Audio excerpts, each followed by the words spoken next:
This is a Japanese folk tale. I got this story from a storytelling friend, Japanese-American storyteller named Megumi.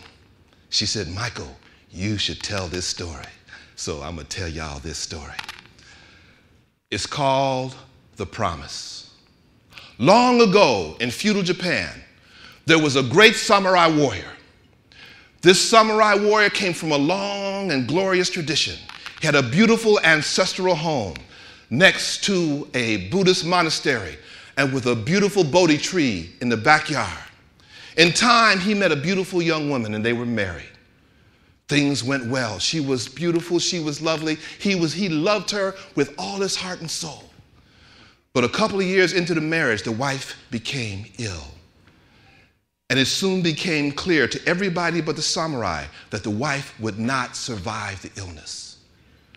One day, they were sitting out in that backyard under that tree that they spent so much time together. Every now and then, the bell would ring in front of the Buddhist temple when a pilgrim came, and she loved the sound of that bell. As they sat there together, the wife said, dear, I will not survive this illness. I will soon go. No, he said, I still have hope. No, dear, I will not survive. But I just have this question. When I'm gone, when I'm dead, will you find another beautiful young woman and marry again? How could you ask me such a thing? He said, you're the love of my life. I couldn't think of anything like that. Oh, I understand, but I just want to know, will you find another beautiful young woman and marry? No, never. Do you promise? Yes, I promise. A few days later, she was gone. She had asked to be buried in the backyard, up under that tree where they spent so much time together. Well, a few months went by, and the family said to the samurai, it's time for you to find another wife. He said, no, I will not marry again. I promised I wouldn't marry. They badgered him. A year went by, a year and a half, 2 years went by. Finally, he relented, and they found another beautiful young woman, and they were married. He brought her to his ancestral home. She was just getting settled in when word came from the feudal lord the samurai served, some emergency, and this was his best samurai. He had to go, even though it was his wedding day. But she understood. Get set in, give us a little time, get familiar with the place. Well, he left. He would come back the next day. Late at night, ling-a-ling-a-ling-ling, she heard the sound of that temple bell, and she thought, that's odd. Pilgrims don't usually come that late at night. And then there was a at the door, and she slid open the door, and there, standing in front of her, was the first wife. She'd been dead in the ground for a couple of years. She wasn't looking too good. She wasn't smelling too good. And she was not a happy camper. So, you're my husband's new wife.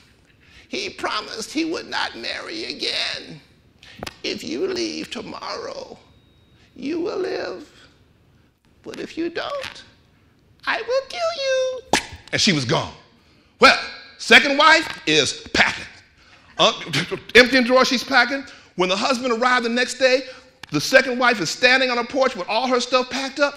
Now, the first wife had told her not to tell the husband about her visit. And she started making them excuses. Oh, I forgot. I have to go see my parents.